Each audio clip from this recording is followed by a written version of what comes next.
ऐसी अभूतपूर्व रूप माधुरी है, राशि राशि छवि सौंदर्य की वर्षा रोम रोम से वर्षित हो रही हो, सौंदर्य सुधा मुख से बरस रही हो, स्मित के कारण, बोलने के कारण, सांकेतिक मूक बातों के कारण, सौरभमय शीतल उन्मादिनी वाणी की पुष्पवृष्टि श्रवणों को अपनी ओर सम्यक आकर्षित कर दिया है। कारण मनमुग्ध मुखाविंद में मधुपोत विक्रीडित हो रहा है। फिर श्रवण मधुपावलियों की गुंजार क्या, विहंग कलरों को भी सुन कैसे सकते थे। शीतल मादक सुगंधी स्वरूपभूत नील कोमलांगों की जिसने नासिका को अपने में डुबो दिया है।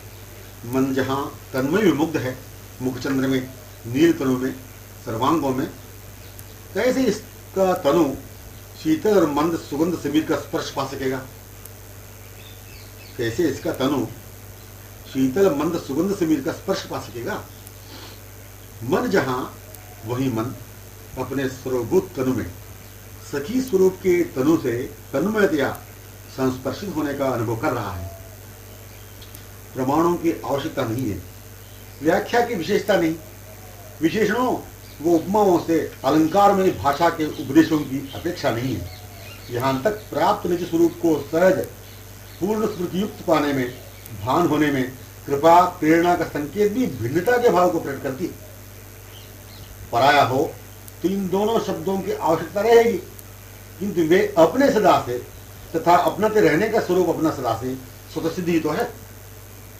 पराया हो तो इन दोनों शब्दों की आवश्यकता रहेगी, किंतु वे अपने सदा से तथा अपनाते रहने का स्वरूप अपना सदा से स्वतः सिद्ध ही तो है। अपने ही सर्वदा से अनादिकाल से, हाँ लीला स्थली से ही जो है क्या अपनाए जाने में अपने ही स्वरूप से अपनाए जाने रहे थे ये, अपने स्वरूप से अपनाए जाने रहे थे ये। फिर अपनाए जाने का स्वरूप अपना वर्णन जो है, उनके वर्णन से, बातों से परस्पर सखी चर्चा सुनते हुए उन्होंने ही स्मरण करा दिया, प्रदान नहीं किया अपने स्वरूप को। उनका रूप ही अपने स्वरूप सहित है, उनका रूप ही अपने स्वरूप सहित है, अपने स्वरूप ही उनके सहित है। उनके रूप में, नक्षक में अपने होने की बातें, अभिलाषाएं, लालसाएं अतृप्तिपूर्ण अलंकृत विभूषित नहीं है। रूप को देखते ही जो भी अभिलाषा जागृत होती है, लालसा उमड़ती है, रूप में से जागृत हुई कि अपने हृदय से। रूप को देखते ही अपने हृदय से जागृत होने वाली अभिलाषाएं क्या नवीन है कि पूर्व की ही है। यही सहज स्वभाव से रूप समागम से ये लालसा जागृत हुई तो पहले का स्वभाव स्वरूप सिद्ध हो गया, संग संग रूप भी तो पूर्व प्राप्त संश्लिष्ट सिद्ध हो गया। यदि सहज स्वभाव से रूप समागम से ये लालसा जागृत हुई तो पहले का स्वभाव स्वरूप सिद्ध हो गया, संग संग रूप भी तो पूर्व प्राप्त संश्लिष्ट सिद्ध हो गया। अपने स्वभाव का ही सिद्ध होना पर्याप्त है, वे भी इसी के संग पूर्व से ही होने में सिद्ध ही हो चुके। उनके बिना अपना स्वरूप स्वाभाविक कैसे संभव होगा। रूप पहले से या रूप से स्वभाव स्वरूप पहले से या दोनों संग संग अनादि अनंत काल से, हाँ नित्य माधुर्य रासलीला स्थली से ही। जैसे नित्य लीला स्थली में दोनों एक संग, वैसे यहां भी सार विषय यही कि वहीं ही रहना होता है या ये ही रहते हैं। दोनों में एक ही पर्याप्त है संकेत करने, यही अथवा वहीं। दोनों का एक ही समान स्वरूप, अन्योन्य एक दूसरे से विक्रीडित विलसित आश्रित आधीन विमुक्त। प्रिय सखी को दिखाकर सहेली ने सखी से कहा, प्रिय सखी को दिखाकर सहेली ने सखी से कहा, यह सरोवर में डूबी हुई आ रही है ना, यह जो आ रही है सरोवर में डूबी हुई आ रही है ना सखी, बस यह वाक्य मूर्तिमान ही होकर अपने को इन सखियों की समीपता में पूर्ववत रहने का भान तद्वत करा रहे, तो अपना स्वरूप सहित उनका समागम तत्सुख सुखमयी जैसे प्रिय सखी सरोवर सहित आ रही है तन्मयता पूर्वक हो जाए, अपने को भी वैसे अनुभव। रूप को देखा, किंतु रूप के साम्राज्य में मन का सर्वदा के लिए होने का स्वभावानुभव होता रहना चाहिए। रूप से भिन्न मन अनपेक्षितों में, अनावश्यकताओं में सहज स्वभाव से आया करता है। यदि स्वभाव के स्वरूप में ही मन है, रूप की कल्पना तक, आभास तक नहीं पाया। यही प्रत्यक्ष प्रमाण है विपरीत वर्तमान जीवन ही। मन का अनुरूप रूप ही, मन के अनुरूप रूप ही, या रूप का अनुरूप मन ही जब, फिर विपरीत रूप से विमुख स्वभाव में कैसे बने रहने की कल्पना हो सकेगी? तो स्वभाव की कल्पना हो रही है केवल, किंतु स्वभाव का वह प्रत्यक्ष रूप, तो स्वभाव की कल्पना हो रही है केवल, किंतु स्वभाव का प्रत्यक्ष रूप। इस प्रत्यक्ष रूप में आने का स्वरूप मन का पूर्व से ही है। मन का पहला अवसर गत क्षणवत वर्तमान है ही, कारण रूप का अभाव संभव कैसे?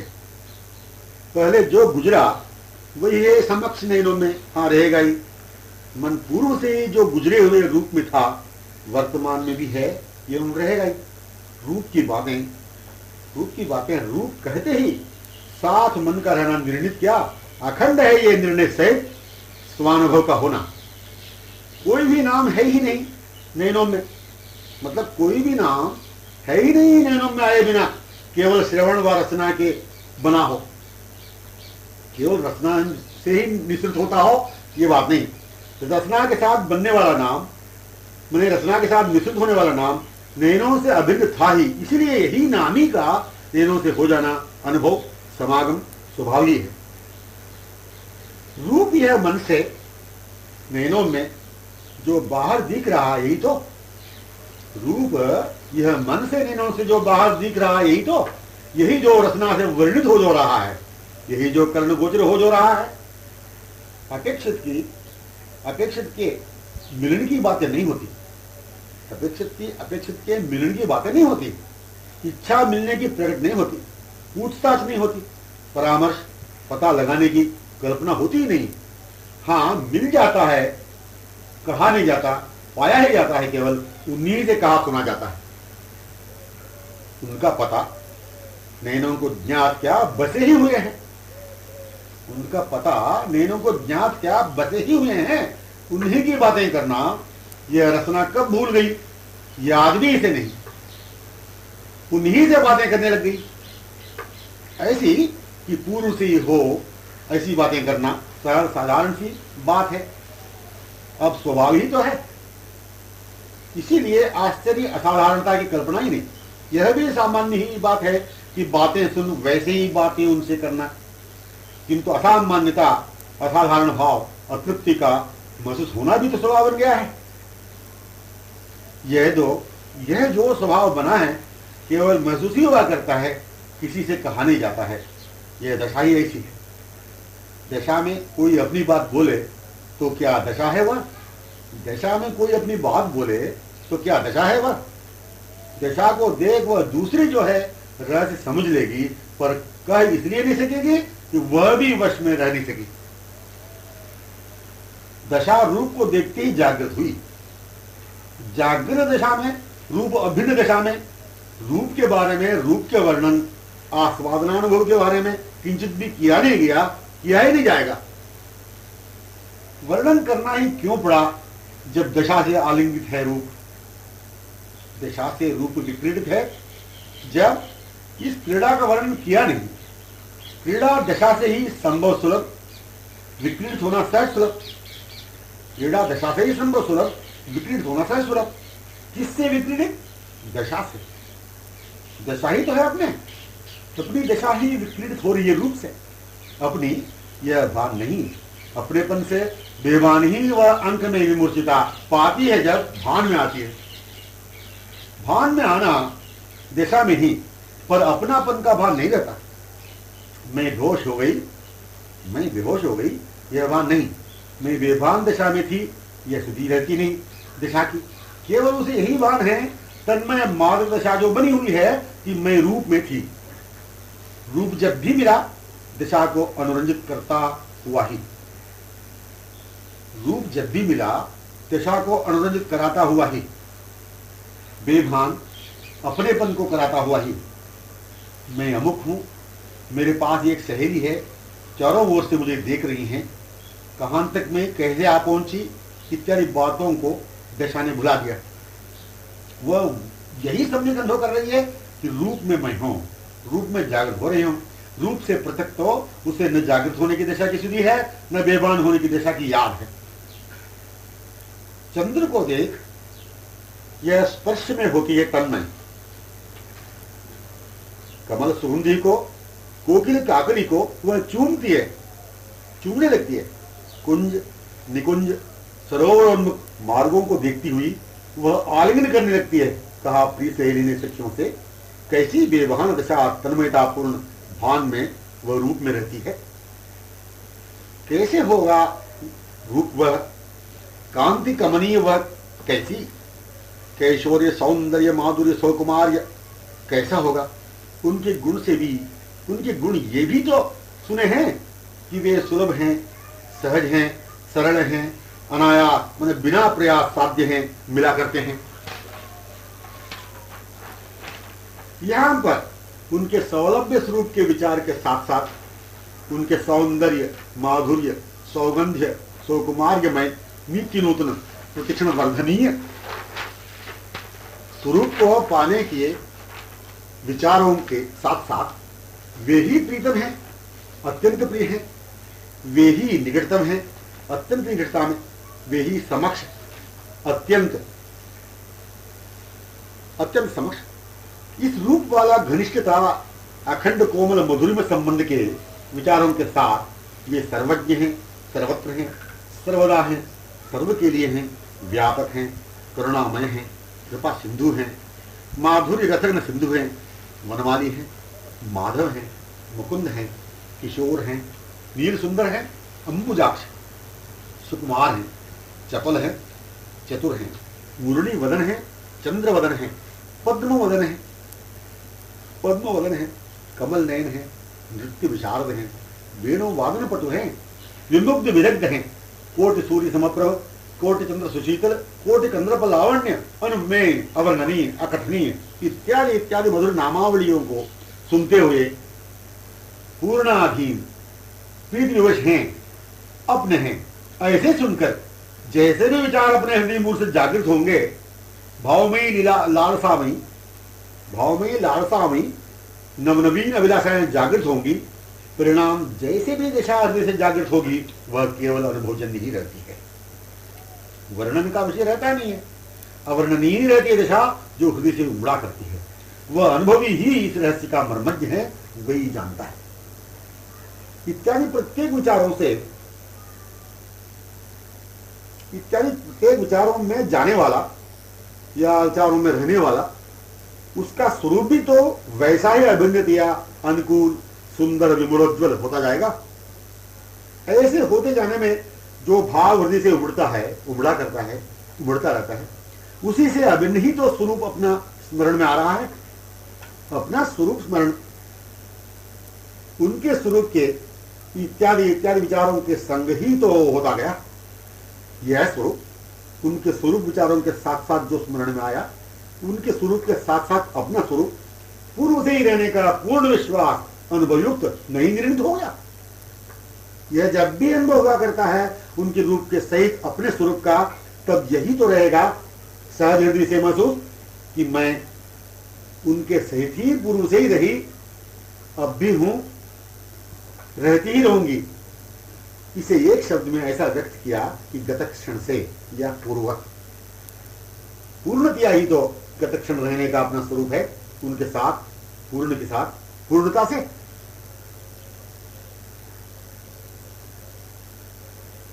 जैसे गत क्षण का पूर्णतया रहने का स्वरूप, जैसे गत क्षण का पूर्णतया रहने का स्वरूप अनुभवमय था, वैसे वर्तमान रहेगा ही।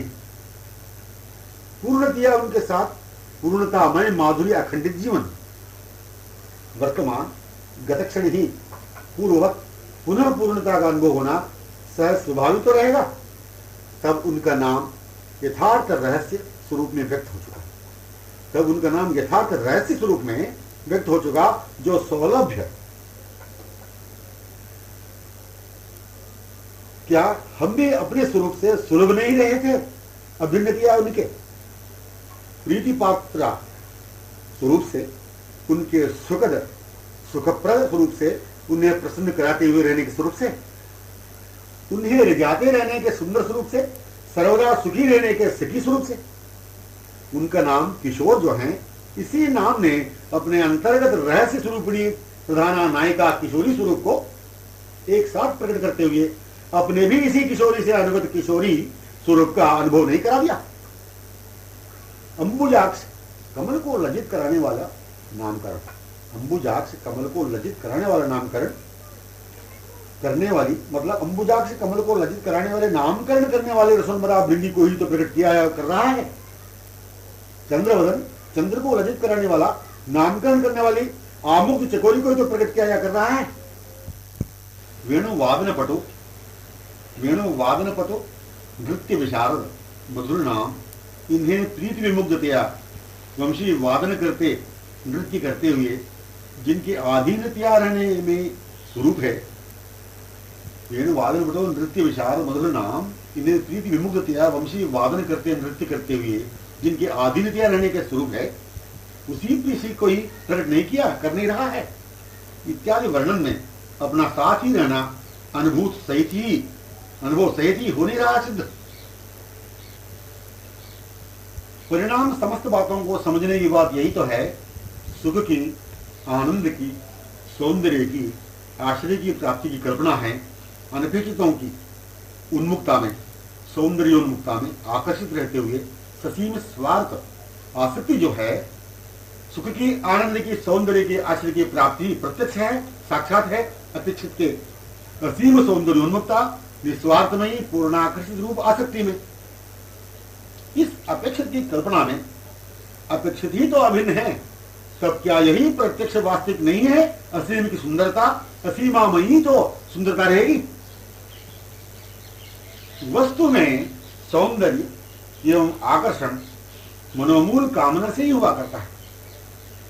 मन ही मूल स्वभाव से अपने अभिलाषित से, पुनर्मिलन कामना से, अभिलाषा में पूर्व से ही है। मन में अभिलाषित की पुनर्मिलन कामना एवं वे ही मूर्तिमान समक्ष समीपतम है, अथवा वे ही संपूर्ण वन के स्वरूप में वर्तमान है। मिलने स्थल रूप में, क्रीड़ा स्थली स्वरूप में स्वयं ही सृष्टित हो गए हैं। अनभिलाषित मन का अस्वभाव ही प्राकृत स्वार्थ भाव है। अनभिलाषित मन का अस्वभाव ही प्राकृत स्वार्थ भाव है। सीमामयी अवांछनीय आसक्ति की भयंकरता का चक्कर बना रहना ही ससीम सौंदर्य कल्पना है। ससीम सौंदर्य की कल्पना है। सीमाबद्धता केवल आसक्ति से ही, वस्तु में सौंदर्य की कल्पना स्वार्थपरता की सीमा से ही तो है। अपनी यह वस्तु है अपने सुख के लिए, यह अपने अर्थ स्वार्थ जो बना हुआ है भाव अनपेक्षित है। अपना स्वार्थ की सीमा जब नहीं रहेगी, आसक्ति सिमटी हुई जब नहीं रहेगी, वह क्षणिक आकर्षण जब नहीं रहेगा, फिर तो निस्वार्थ निर्मोह भाव ही अपना मूल रहेगा, जो था, जो जागृत हो गया। आसक्ति मूल रूप की ही तो थी, आसक्ति जो थी मूल रूप की ही तो थी, जो असीम से ही होने की पूर्व से ही जो थी, हो गई या होती गई, उन्हीं की वो उन्मुख पूर्णाकर्षित होते हुए, उन्हीं को सम्यक देखते हुए ससीम सौंदर्य की कल्पना तो वास्तविक इतिहास संभव ही नहीं है। यथार्थ में देखा जाए तो वहां पर न स्वार्थ भाव है, न ससीम आसक्ति है, न सीमाबद्ध सौंदर्य की कल्पना है, न इसे प्रतिपादन करने आकर्षणीय है। जब मन में प्रमाण मिले तभी तो वस्तु में सौंदर्य की कल्पना होगी। जब मन में प्रमाण मिले तभी तो वस्तु में सौंदर्य की कल्पना होगी। सौंदर्य की कल्पना तभी तो होगी कि जब मन में सीमाबद्ध आसक्ति सिद्ध हो गई। इस आसक्ति को सिद्ध तभी कर सकेंगे कि जब उस ओर आकर्षण वहां पर संभव स्वरूप हो। वस्तु सुंदर लगी आसक्ति से आकर्षित होते हुए, अपनाते अपनाते आसक्ति से पागल होते होते परिणाम, हाँ अब परिणाम ही तो आ गया, पहुंची तो हो चुके।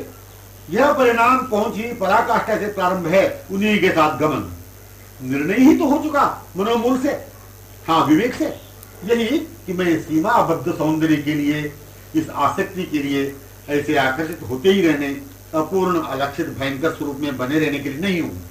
मुझे ससीम सौंदर्य नहीं अपेक्षित है, ससीम आसक्ति नहीं चाहिए, यह आकर्षण भी अनावश्यक है। वस्तु में स्वार्थ भाव से आसक्ति सौंदर्य की कल्पना होते रहने का परिणाम मनोमूल अपेक्षित के असीम सौंदर्योन्मुखी हो जाने की विलक्षण आसक्ति पूर्ण आकर्षण के साथ ही सहज स्वभाव से उन्मुखतापूर्ण गमन ही तो हो चुका। वह इस दशा में स्वरूप में आने के तत्क्षण से जो वस्तु दिखती है, जो व्यक्ति दिखते हैं, जो प्रकृति दिखती है, उनमें असीम के सौंदर्य ही पूर्व से वर्तमान सहज अनुभव करता हुआ उन्हीं में पूर्णासक्त मन से पूर्णाकर्षित हुए प्रशंसनीय प्रतिपद से गमन कर रहा है। अपने से मिल विकृत होने के लिए ही चराचर के रूप में संपूर्ण स्थली ही वे स्वयं बने हुए थे। अपने से मिल विकृत होने के लिए ही चराचर के रूप में संपूर्ण स्थली के रूप में वे स्वयं ही बने हुए थे। यह स्थली उनकी लीला का विकास विलास के लिए ही निर्मित थी। हाँ, उनकी अभिलाषा ही संपन्न हो चुकी। अपने स्वरूप में आकर सतत होने वाली लीला में पात्रों के साथ होते गए। इस बात को सबने पूर्णतया निर्णय के साथ गतक्षण के स्वरूप से लक्षित होते हुए ही वर्तमान समुपस्थित असीम के सौंदर्योन्मुख होना चाहिए। ऐसे होने में अपनी मनोमूल रूपासक्ति ही आकर्षण ही स्वानुभव में आ रही है या आ जाएगी। अनपेक्षित में होते हुए अवांछनीय आसक्ति में रहते हुए ससीम सौंदर्य आकर्षण में बने रहते हुए ही तो यह परिणाम हुआ।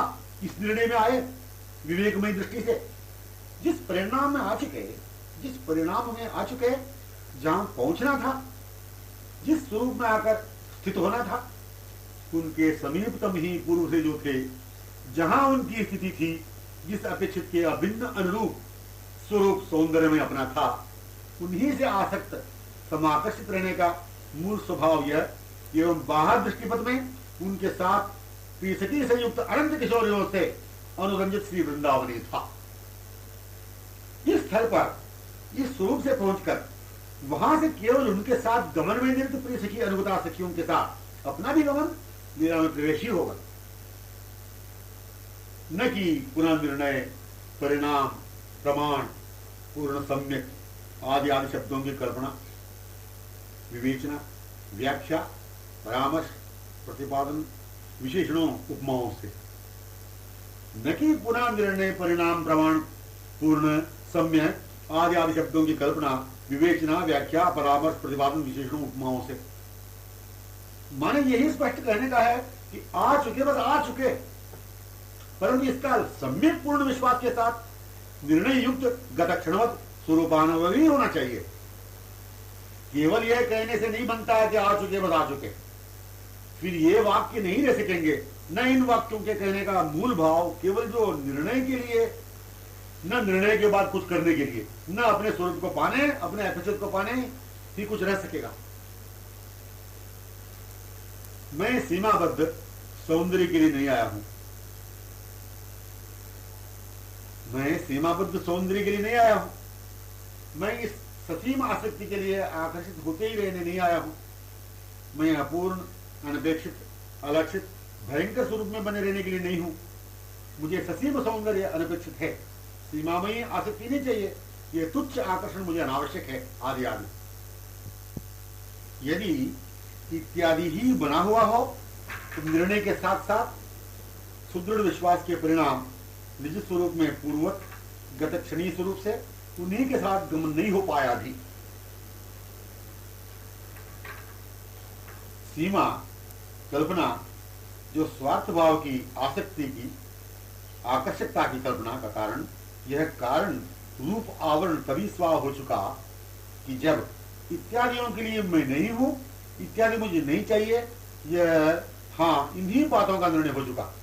मतलब कहने का ये सीमा कल्पना जो स्वार्थ भाव की आसक्ति की आकर्षकता की कल्पना का कारण, यह कारण रूप आवरण तभी स्वाव हो चुका कि जब इत्यादियों के लिए मैं नहीं हूं, इत्यादि मुझे नहीं चाहिए, यह हाँ इन्हीं बातों का निर्णय हो चुका। निर्णय उसका नाम है कि वह अस्वभाव ही पुनः मन में नहीं रहना। निर्णय उसका नाम है कि वह अस्वभाव ही पुनः मन में नहीं रहना, पुनः उन बातों को नहीं दूराना। पूर्व की तुच्छ कल्पित स्वार्थ मूल आसक्ति को लेकर ससीम सौंदर्य के उन्मुख आकर्षण मन में रहा ही नहीं। फिर क्या हुआ? निर्णय सुदृढ़ विश्वास केवल पूर्व के अस्वभाव के अनपेक्षित के रूप मेरा नहीं, ये अनावश्यक है। बस इसी के लिए निर्णय, इसी को सुदृढ़ विश्वास के साथ समझ लेने, अनुभूत इस आसक्ति में परिणत तथा दशा अपने परिणाम में आने के भयंकर अपूर्ण स्वरूप ही को पुनः देख विचार करना, सोच समझ लेना। अनुभूत के माने ससीम सौंदर्याकर्षण से जो अभी तक अनुभव हुआ अपूर्णता का, अलक्षितता का, कुरूप का, मैंने अभी तक जैसे वस्तु और व्यक्ति को सुंदर समझकर आकर्षित होकर आसक्त होकर रहा, यह आसक्ति मेरे योग्य नहीं, यह चाहिए नहीं, ऐसे पुनः अपने इसी विपरीत स्वभाव को याद कर परिणाम सोचकर समझ लेना, निर्णय में परिणाम में आना है। अपने ससीम आसक्ति आकर्षण सौंदर्यानुभव से, अपने ससीम आसक्ति आकर्षण सौंदर्यानुभव से निर्णित पूर्ण जब यह हो चुका, यह मेरा स्वभाव नहीं, स्वरूप नहीं, यह अपूर्णता ध्येय नहीं, फिर तो यही अपना स्वभाव असीम सौंदर्योन्मुख आकर्षित होते हुए रहने का सहज हो गया।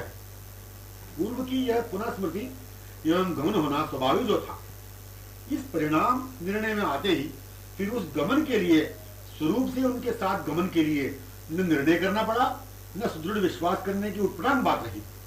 इस परिणाम में आते ही गमन ही था, प्रवेश ही था, क्योंकि परस्पर में सखी जनों में चर्चा जो हो रही थी, अपनी जो थी वे बातें, प्रिय सखी की बातें जो परस्पर में हो रही है, वही अपना परिणाम, पर्यवसान या पहुंचना, प्रवेश हो चुका। प्रिय सखी की चर्चा में आकर पुनः निर्णय को दोहराने की, प्रतिपादन की, सुदृढ़ विश्वास करने की बातें असंगत ही है। परस्पर की चर्चा में हम कहां से आए? इसका उत्तर यदि यह बना हुआ हो कि हम क्षणिक सीमायुक्त आसक्ति सौंदर्य से, आकर्षण से अब निर्णय में सुदृढ़ विश्वास पूर्ण आए हैं, तो वह अभी भी निज स्वरूप में असीम सौंदर्य आसक्ति में, अपार निस्सीम आकर्षण में सर्व प्रारंभिक पद भी नहीं रखा। न हमारा प्रारंभ सीमा से हुआ, न हमारा परिणाम कभी होगा, न हमारी कभी ससीम आसक्ति सौंदर्योन्मुख सीमा में आकर्षण कभी हो चुका था। ये बातें सभी कल्पित, कुछ भी अपनी समझ में आ पा नहीं रही है। ऐसा है, केवल अपने स्वरूप का प्रतिपादन, प्रमाणित करना, केवल संकेत करना है समझने के लिए। यहां तो किसी निर्णय से, सुदृढ़ विश्वास से, परिणाम से, सत्संग श्रवणोपरांत, त्याग वेदांत के आश्रय से, किसी साधन उपाय अवलंब से अपने स्वरूप की प्राप्ति नहीं हुई। आसक्ति सीमा पूर्ण सौंदर्योन्मुखी आकर्षण जब स्वभाव हो चुका था, आसक्त सीमा पूर्ण सौंदर्योन्मुखी आकर्षण जब स्वभाव हो चुका था, तथा यह भी स्वभाव से नित्य सौंदर्योन्मुख ही समाकर्षित होकर गमन का निर्णय हो चुका था, वहां पर ऐसी दिशा परस्पर प्रिय की चर्चा ही अपने स्वरूप में पुनः लाने में कारण हो चुकी थी। अपना स्वरूप परस्पर की चर्चा में स्मृति में आया, भान हो आया, चल पड़ी वह अन्य अनुगताओं के पीछे पीछे, साथ साथ उस प्रीतमा प्रिय के पीछे पीछे। परस्पर की चर्चा से ही, वहीं से अपना स्वरूप ये उनमें होकर ही गमन किया संग उनके, न कि परिणाम से, निर्णय से, ससीम आसक्ति ममता से, न इत्यादियों के त्याग वैराग्य से। परस्पर चर्चा से ही हम निकले, परस्पर चर्चा से ही हम निकले, न कि कभी कहीं सृष्टि थे, न सीमा पूर्ण आसक्ति में, अपूर्ण स्वभाव में कहीं कभी थे। स्वरूप प्राप्ति परस्पर चर्चा से, सार्वभौम स्वरूप प्राप्ति परस्पर चर्चा से, परस्पर की चर्चा से। हाँ, मुझे स्वरूप प्राप्त हुआ, उनकी सुधि ही नहीं रही। मुझे स्वरूप प्राप्त हुआ, इसकी सुधि रही ही नहीं, न रह सकेगी, न संभव ही है। परस्पर की चर्चा अपनी दृष्टि की वस्तु सौंदर्यता ही है। यह नहीं कि अपनी दृष्टि परस्पर की चर्चा में आकर सफल हुई। यह कहने के लिए पूर्व के विफल भी रहने की सुधि भी थी। असीम की, अपार की क्षयपुंज रूप माधुरी ही पूर्व से ही दृष्टिपथ की थी, विचुंबित, संश्लिष्ट, संयुक्त, आलोकित, समाच्छादित, समावृत। यह भी नहीं कह सकेंगे, यह भी कह नहीं सकेंगे कि कीट भृंग न्यायवत परस्पर चर्चा ने अपने को सखी स्वरूप से सृष्टित किया, सखी स्वरूप प्रदान किया। प्रदान क्या किया? अपने स्वरूप पहले से ही था और है। किसी कीट को जैसे भृंग ने उसकी चहेर गुंजार करता करता अपना सा बना दिया, यह उदाहरण भी यहां पर असंगत है। निज स्वरूप में, भान में, होश में ही तो आया, पूर्व से ही अपने स्वरूप में ही था। जिन्हें पाकर बेभान हो चुका था, पुनः भान में होश में उन्हीं की निकटतमता नहीं तो हो गया। उन्हीं की निकटतमता में होश में आना ही तो परस्पर सकी चर्चा है। जिन्हें देखते ही बेहोश हो चुकी थी वह प्रिय सखी की चर्चा थी। वहीं पूर्व की परस्पर की चर्चा से ही पूर्व की दशा थी।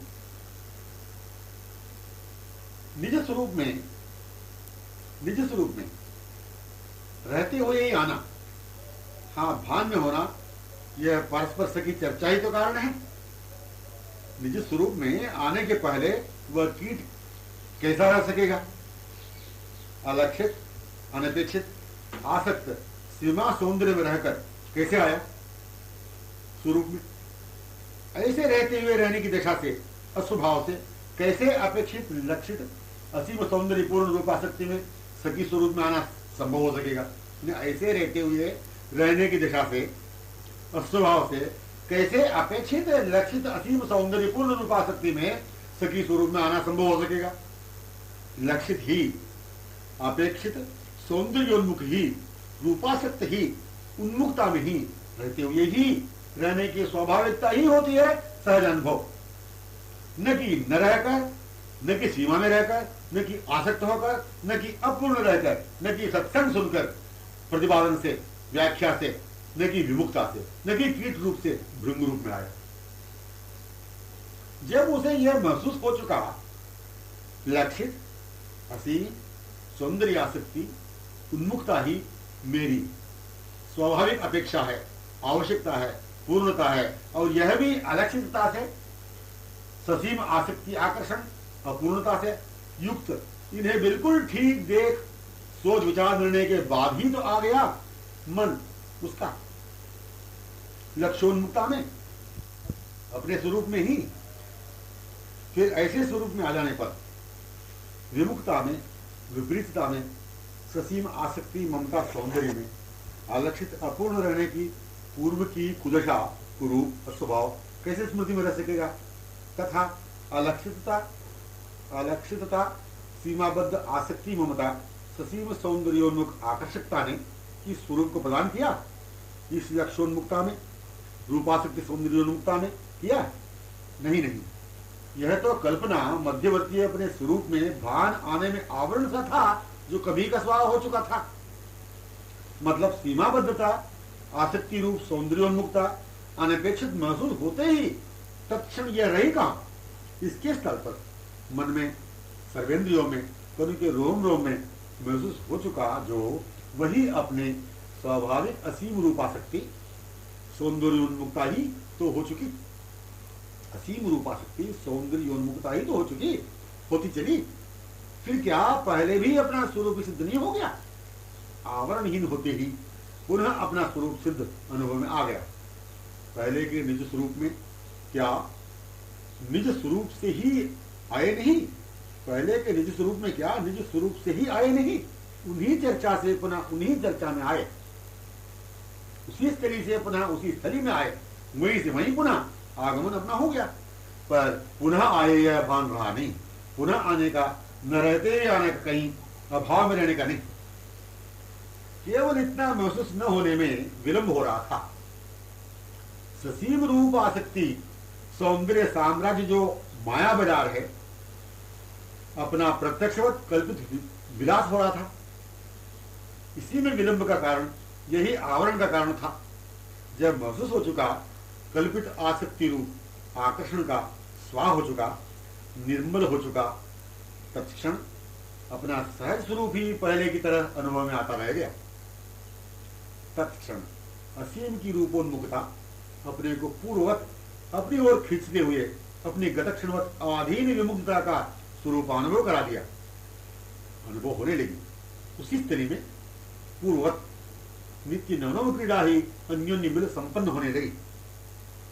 मध्य अपने स्वरूप में आने में पूर्व स्मृति भान ही कारण बना, विस्मृति से नहीं, हाँ स्मृति से ही स्मृति, बेभान दशा से ही भान हुआ। माने निज स्वरूप में आने में पूर्व से ही सिद्ध कर दिया पूर्व का स्वभाव जो था। मतलब निज स्वरूप में आने में पूर्व से ही सिद्ध करा दिया पूर्व का ही स्वभाव ही जो था।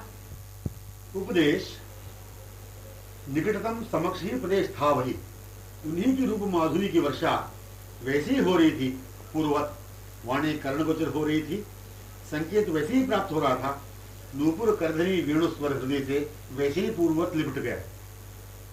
पूर्ववत यही परस्पर मध्य का प्रवाह धारावाही कांति सुगंधी सुरों की, वाक सुधा तरंगों की, हास्य सुधा चंद्रिका की, सांकेतिक सुषमागार मुखचंद्र की। सर्वस्वसार समझने के लिए पुनः यही कहना है कि अपने स्वरूप का स्मरण होना ही वर्तमान क्षण का परमावश्यकीय प्रधान महत्वपूर्ण संकेत करना है। अपने स्वरूप का ज्ञान भान नहीं होना ही परस्पर मध्य अंतर की प्रतीति है। नहीं होना यह आवरण है। इस आवरण के रहते हुए ही तो इसे अंतर भी समझा गया, एवं संग संग उनका भी बोध है, ज्ञान है, तभी तो कहा अंतर यह दीर्घकाल बन गया है। मध्य परस्पर मध्य बिछोह का कारण यह अंतर है, आवरण है। इस वियोग ने पूर्व के प्राप्त संयोग को प्रकट कर दिया है।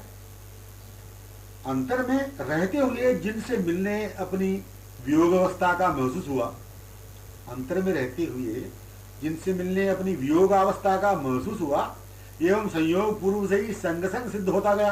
क्या इस अंतर का ही आवरण का ही विचार किया जाएगा? इस अंतर के ही विचार करते रहेंगे कि वियोग के कारण यह आवरण है, अज्ञात रहने का यो विचार आवरण का करते रहेंगे,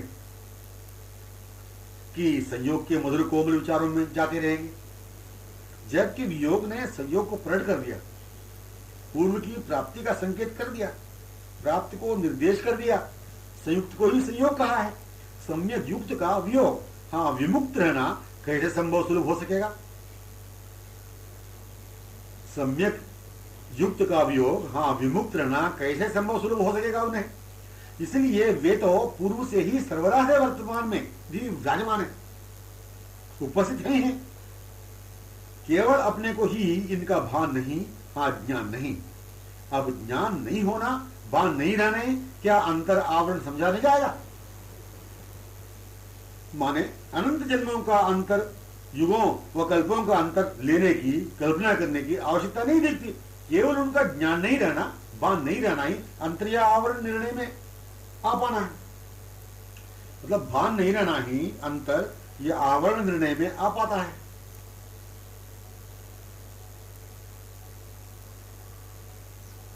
अज्ञात रहना, बेभान रहना, यह शब्द ही ज्ञात भान रहने की, पूर्व से ही ज्ञात, पूर्व से ही अपने निकट रहने की, अपनी मधुर स्थिति को प्रकट कर रहा है। जब अज्ञान का स्वरूप ज्ञान हो चुका, यह ज्ञात हो चुका, मैं अज्ञात था, बेभान था, यह दशा महसूस हो चुकी कि मैं भान में अभी आया नहीं हूं, फिर क्या अज्ञान बेभान दशा अंतर आवरण का स्वरूप कल्पित बना रह सकेगा? अज्ञात स्वरूप से ज्ञात स्वरूप में होने का भान क्या अज्ञातावस्था ने की कि ज्ञातावस्था ने? बेभान दशा ने भान में बाह्य दशा में आने का भान कराया कि अज्ञात मूल ज्ञातावस्था ने, बेभान मूल भान में होने की अवस्था ने, जिनकी संयुक्तता से सम्यक पूर्वत उपस्थिति सहित उन्हीं की ओर समाकर्षित होने में अपने सौंदर्य स्वरूप सहित ही मधुर उनकी स्थिति का ही पुनः भान करा दिया। माने अज्ञान का मूल ज्ञान, बेभान का मूल भान, अज्ञात रहने का स्वरूप केवल स्वार्थ मूल, अपने सुख के लिए ही अपना अपना समझते हुए प्रत्येक व्यक्ति व वस्तु से, प्रत्येक व्यक्ति व वस्तु के ससीम सौंदर्योन्मुख आकर्षित रहते हुए अपूर्ण रहना। ज्ञात स्वरूप, भान में आने का स्वरूप अपने स्वभाव से, अपने स्वरूप सौंदर्य सहित निस्वार्थ महोज्वल असीम रूप सौंदर्योन्मुख पूर्ण आसक्ति से समाकर्षित उनके सुख से सुखी रहना। फिर अज्ञान भान का कारण आवरण किस रूप में रहेगा? मतलब अंतर आवरण अज्ञात रहना, बेभान रहना ही तो था। ना समझ अज्ञान रूप आवरण स्वाही तो हो चुका। अज्ञात रहने का स्वरूप कदापि स्वीकृत नहीं है, सुदीर्घकालीन वियोग स्वीकृत नहीं है। इसे अज्ञात हो, वियोग में हो, यो बोध ज्ञात कराने वाले ने अपने स्वरूप सौंदर्य के साथ ही तो अपने उन्मुख पूर्णाधीन विमुक्त करने के स्वरूप को लीला चर्चा से प्रकट करा दिया। फिर अज्ञात रहने के स्वरूप को, हाँ अंतर को बना रखने की कल्पना कहां रहेगी? यह बात ही कैसे रह सकेगी? अंतर को, अज्ञान को पदे पदे बारंबार लक्षित कराते हुए ज्ञातावस्था को, भान में आने की दशा को संकेत निर्देश यह करते ही रहना चाहिए। जब अपने अज्ञात स्वरूप के मूल उन्होंने ही अपने ज्ञात भान स्वास्थ्य अवस्था को ज्ञात कराया, प्रबोध कराया, भान कराया, फिर जिसने भान कराया, प्रबोध कराया, संकेत किया, अपने को ही निर्देश किया, उन्हीं की ओर उनके सौंदर्य स्वरूपोन्मुख ही समाकर्षित होते हुए नहीं रह जाएंगे। ऐसे अपने रूप स्वरूप सौंदर्यता में, ऐसे अपने रूप सौंदर्योन्मुखता में आकर्षित आसक्त होते रहने के लिए संकेत करते हुए संग अपने स्वरूप सौंदर्य को भी तो पूर्व से ही संयुक्त रहने का अनुभव कराए। अपने रूप से अपने स्वरूप सौंदर्य को संकेत भान कराने वाले ने अपने को दीन आधीन विमुग्ध ही पूर्व से ही रहने के स्वरूप से ही तो भान कराया। अपनी बेभान दशा में अपने को भान मिलाते हुए, जागृत कराते हुए, जगाते हुए। ऐसी दशा यह रहती है महामधुर कि वे स्वयं रहा करते हैं, जागृत कराते हुए, संभालते हुए, समाधान करते हुए, पुनः पुनः हृदय में, कपोलों में उसे लगाते हुए। नहीं तो सखी सहेलियां रहा करती हैं जागृत करने आवृत चहों ओर से। मध्यवर्ती अंतर न जाने कब क्यों स्वाहा हो चुका, इसका पता तक न होने देने वाला वहां पर अपनी उन्मुखता में आकर्षित विमुग्ध आधीन उनका ही महाद्भुत रूप था। पर यहाँ यह बात नहीं है संभव कि उन्होंने अपने सौंदर्य स्वरूप से इस अंतर को, आवरण को स्वाहा किया हो, पता न होने दिया हो। न उन्हें यह अंतर दिखा, न अपने को ही। इसलिए ऐसा कहा गया कि सैद्धांतिकतया प्रकट कर, समझ कर अपने ही स्वरूपोन्मुख आधीन रूप की क्रीड़ा में केवल आ जाने, हो जाने संकेत किया। अपने स्वरूप के पूर्णानुभव के लिए अथवा उनकी अपने उन्मुक्ता पूर्ण आधीन स्वरूपानुभव के लिए अंतर आवरण की ओर पुनः पुनः जाने की बात जो रहती है, यह व्यर्थ बिना मतलब ही रखी जाती है। यही मिलन में विलंब अंतर का कारण है, इस कल्पना का कारण।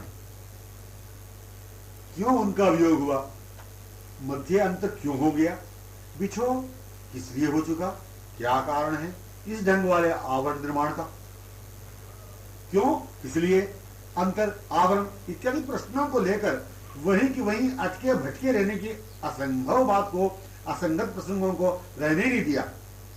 किसने?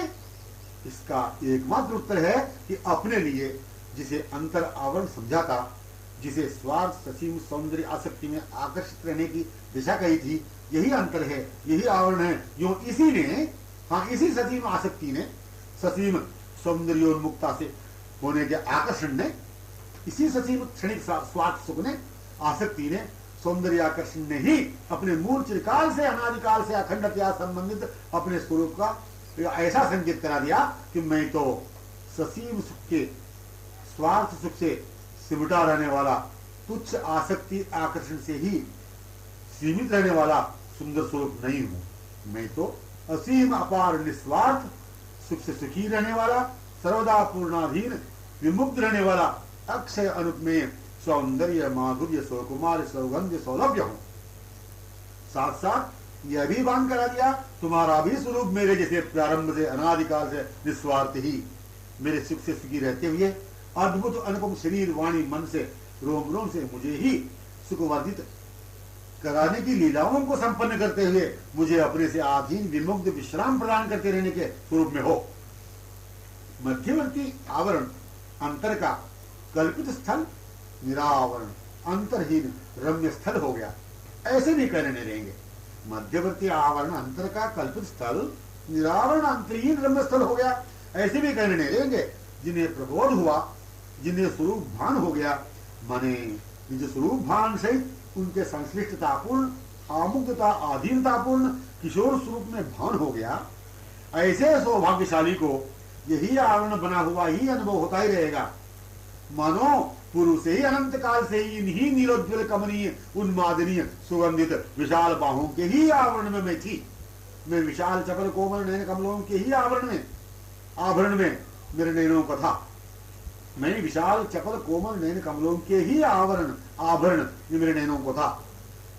मतलब उसे यही होता हुआ रह गया अनुभव कि जैसी मानो वही रहती हुई रह रही हो, वैसे ही पूर्ववत ही रह रही हो।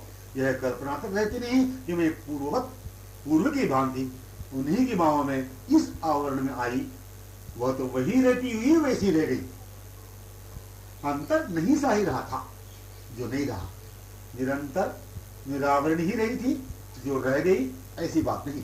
भुजावरण में ही रही जो रह गई, नैनाभरण में ही रही जो रह गई, परस्पर दृष्टि में रही जो रह गई, विचित्र रस सृष्टि में ही रही जो रह गई, वाह विभूषित में रही जो रह गई, हास्य चांदनी में रही जो रह गई, पद्ममुख भृंगी जो रही रह गई, चंद्रमुख चकोर जो रही रह गई, नीलांग संगिनी जो रही रह गई, संग अनंग विमोह रही जो रह गई, संग अनंग विमोह में रही जो रह गई, रस तरंग सुधा मुख में रही जो रह गई, लीला प्रसंग में रही जो रह गई, अंग प्रत्यंग से रही जो रह गई, स्वच्छंद तरंगित में जो रह गई जो रह गई, स्वच्छंद तरंगित में जो रह गई, हास्यावलोकन में रही जो रह गई, भ्रू भंगिमा में रही जो रह गई, श्रीमुख सुषमा तरंगिदा रही जो रह गई,